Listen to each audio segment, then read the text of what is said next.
Hi guys, mag-prepare tayo ng merienda. So, ang i-prepare ko ngayon, papakain ko sa aking alaga ay prutas, yung green grapes. So, nung tumigim ako nito guys, akala ko maasim kasi green. Yun pala, sobrang tamis niya. So, ayan, dahan-dahanin natin guys kasi ibabalik ko pa to. Magkuha lang ako ng konti para sa aking alaga. Kasi una ko siyang susunduin, sabi ng mami niya, papakainin ko siya ng prutas, fresh fruit. So, may nahulog dyan. Kun ko lang yun kasi medyo overripe na, pero hindi pa naman sobrang overripe talaga. So, ayun. Mga 6 lang yung kukunin ko.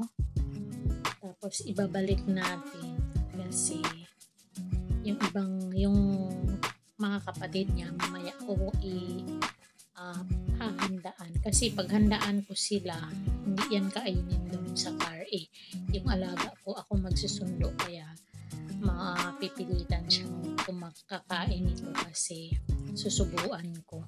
So babalik muna natin.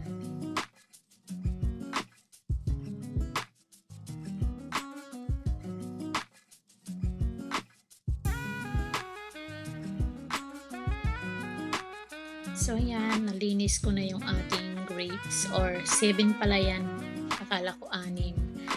So hatiin natin yan, yung na-overripe siya, kukunin ko lang yung overripe na parte tapos yan, ihiwain natin.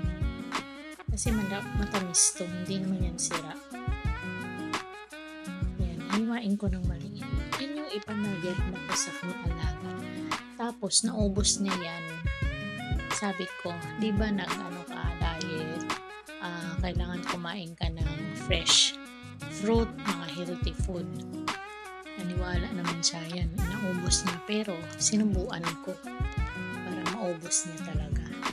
So yun lang guys, huwag niyong kalimutang i-like, share, comment, and subscribe para ma-update kayo sa ating mga latest video. Hanggang sa muli, babush!